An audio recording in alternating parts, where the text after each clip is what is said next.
Hi, Newcastle Fans TV. As you can see, I'm with Kyle, and we are the haircut crew. Hi. Yep. Had a couple of comments to get me trimmed on. I was aware of it, and anyway, I was going out for the start of the season. Anyway, but yeah, moving on. We are scoring the players in this video. So, starting off, where to begin, except for Martin Dubravka. It's a tough one with Dubravka because I don't think he had too much to do, but he had a couple of kicks that went astray, which was very unlike Dubravka. I could put it down to the heavy rain, but I'd give him a 6. 6. What are your thoughts on him maybe conceding the goal? It had nothing to do with him. It wasn't his fault. I mean, Aubameyang one-on-one, he's one of the most clinical strikers in the Premier League. Tied top goal scorer last season, so not much he could have done about that very clinical finish from Aubameyang. So 6 for Dubravka. Moving on to the number 19, Javi Manquillo. Quiet game, I think. Quiet game. I thought he played all right. Actually, he had a couple of decent tackles. Far from a disaster. He didn't. It wasn't a Manquillo-like performance. He played good for Manquillo. So, in my opinion, I think that's a 6. Yeah, I'd say 6 is fair. 6. Okay, so now the centre backs. Lascelles, the captain. I thought Lascelles played well. He didn't put much of a foot wrong, to be fair. Aubameyang bore the mistake, which was unforced by Lascelles. I'd say Lascelles handled him pretty well, to be fair. Aubameyang only had shots from long distance, so I'd probably give Lascelles a 7. 7? Well. Yeah, I think that's fair. Fabian Schär, and now... Schär's a difficult one because... as you'll probably mention, he had a couple. Defensively, he was very solid. Pretty good, wasn't he? But then going forward, and it's not in the job description of a defender, but it is in Fabian Schär's job description. He is good going forward, but then as soon as he carrying the ball forward and passing the ball out, I thought for Schär very poor today. But passing all round was really poor from both teams, and I'll put that down to the weather conditions. In the late stages, Schär had that effort, went miles over the top, which he was lining it up. You could tell it was coming, and then it was a rose-ed job. I was just put my head on Lee's shoulder, just in despair. 6 for me, I think. Yeah, enough. I'll agree with that. And then Paul Dummett also. Dummett was the worst defender today. He was absolutely brilliant. Putting the tackles in, one of one, proper Geordie commitment, going in for challenges and everything. Even when the ball doesn't look like he's going to get it, he gets it. I'd give Dummett an 8. I thought he was really good. Great show of commitment today. Excellent defender, Paul Dummett. Matt Ritchie started off in the left wing back position, and then after Shelvey came on, it was Willems that went there, and we'll get on to him. And then Ritchie transitioned into a centre mid position. I'd say he was there, he was fighting, but at times it just wasn't working for him. I'll be generous and say 7. Maitland-Niles sent him to the beach, didn't he? With he did. Yeah, it was difficult to watch, but I think Ritchie responded well to it, especially in the second. Work ethic always there with Ritchie. Yeah, for sure. Sean Longstaff, youngster, first competitive appearance back from injury. It is, yeah. To be honest, I didn't think bar Hayden. I don't think the midfield got going the day, but I thought Longstaff's effort was there. He put in a decent challenge, couple of decent challenges in the first half. Joe Willock really struggled with him at times. It's a bit difficult for Longstaff because going forward, him and Shelvey didn't really contribute much. But I'll give him a 5. I'll say. Yeah, didn't play the full 90 minutes in the course. Big up the NE29 though. Of course, yeah. Got to mention. Then Isaac Hayden. In my view, our man of the match. By far. Absolutely brilliant. Defensively, going forward, putting the tackles in. Goodness me, I think that is probably, it says a statement when I genuinely think that was Hayden's best performance in a Newcastle shirt. It was one of them. It reminded us of Tiote when he used to play, the way he used to break up the play and that defensively, bring the ball forward. Hayden was exceptional today, high marks today. Yeah, I do call myself a person who's hard to please. I'll actually go as far as say that was a 10. Well, I mean, go on. 9 just feels too harsh. I'm sorry, but 10 for me for Hayden. Is that the first 10 we've had in a defeat? Maybe. I mean, any OG commenters or subscribers let we know.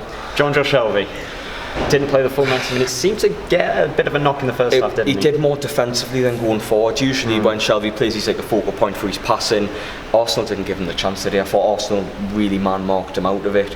Had a couple of decent challenges, but he just couldn't get the ball moving. I think maybe next week against Norwich he'll get more of an opportunity to do that, but I'd say if I've given Longstaff a 5, I'll do the same for Shelvey. Yeah. And then in a bit of a roaming position, would you say Miguel Almiron?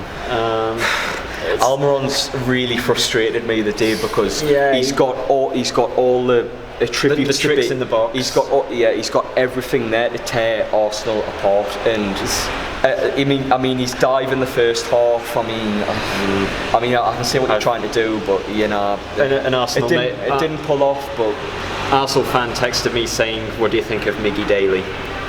Miggy Daly? Yeah, it's in Tom Daly, the diver. Oh, I mean, Jesus. I mean, that's your level of banter, so your friends not the same. I mean, dear God. But no, Miggy, he tried to make things happen, but he's like a bad magician, isn't he? He's got all the tricks in the box, and then when it comes to it, it's like he's accidentally revealed the trick before I'm not going to slate him because look, he's so exciting, and teams like Norwich will be shitting themselves next week. Where with like Grand Hanley and that, especially if Arsenal we know Grand Hanley. Especially if Arsenal struggled with him. I'd say I'd give Almiron a 5, same as Shelvey and Longstaff. Yeah, I think that's fair. First competitive debut for Newcastle United was Joelinton, the new number 9. I was really impressed with him, given how little he got. And he was feeding off scraps, and he fought for the ball. He was brilliant at breaking up play, getting on the ball, tackling Chambers, tackling Socrates a couple of times, putting the pressure on. Exactly, putting the pressure on. He should play for Tottenham. Putting the pressure on, that's what they do. Yeah, I'd rather him playing Newcastle fans, but yeah. I'll give Joelinton a 7. I thought he was really solid. Not I mean, he didn't get a clear-cut chance. I mean, he'd have to offer more tackling to get like an 8 or a 9. You'd think that header in the first half. I'd say a 7. I'd say a 7. Okay, very fair. Okay, and now 2 substitutions. First of all, it was Jetro Willems. Now, in my view, I think that was difficult. He's at fault for the goal. He's at fault for the goal. He's just didn't sense any danger, which was fairly obvious. I don't know whether he got a call from the crowd. You might get away with that in Holland or Germany, but you're not going to get away with it in England. I mean, it is his debut. The ball from Dummett, it's just crying out for him to just move towards it. Just a yard or two makes all the difference. That being said, I think with the mistake for the goal, he recovered from it well. He got past. He handled that left flank well when he got put onto the left flank, getting past the Maitland-Niles a couple of times and trying to get the ball into the box, trying to make things happen. He bounced back from the goal, but the mistakes cost a point today, so I'm going to give him a 4. A 4, yeah, I think that's fair. And finally, not for the outfield players, finally, Saint-Maximin gave that injection of excitement, didn't he? Straight away, he gets on the ball and puts the ball into the box, and no one was there. That was tragic. No, Maximin exciting, looking to get on the ball, even goes in deep for the ball, goes to the halfway line, trying to carry it forward, trying to make things happen.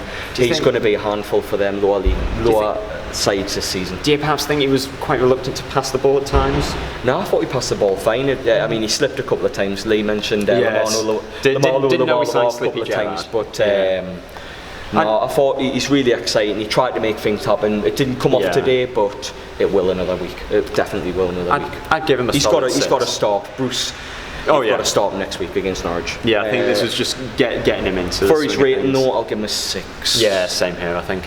And then finally, Steve Bruce, the manager, first competitive game today, and I think he did 11. He did that flick. If you watched it on Sky where he did the no-look flick, a bloke in his 50s with all the memes on the internet, how big he is and things like that, doing a no-look flick, he's getting a 10. Give him a 10-year contract. Joking aside, though. Joking aside, I thought you guys' tactics okay the day. The free pressing midfielders really suited Hayden's style. You put those tactics against, say Norwich next week, and you think we are going to cause them a lot of problems. Well, we will cause Norwich a lot of problems if we play like that. That's for sure. But I'll give Bruce a 6 today, because that being said, we did lose. I thought the changes were right. He tried to implement Joelinton, Maximin and Almiron together, and it didn't quite pull off. Didn't quite click, but I think it's only a matter of time before that does happen. The good thing is he had a go, and that's probably one thing Rafa got counted for a little bit when he was manager, that he didn't really have a go enough. He didn't put attacking players on. He was very stubborn in his system, and he was very stubborn. But Bruce had a go, and I suppose you got to give him credit for having a go, I suppose so. So that is what me and Carl think. What do you think? Let us know in the comments on how we've scored the players, and as always, watch out for the other stuff, and we'll see you later.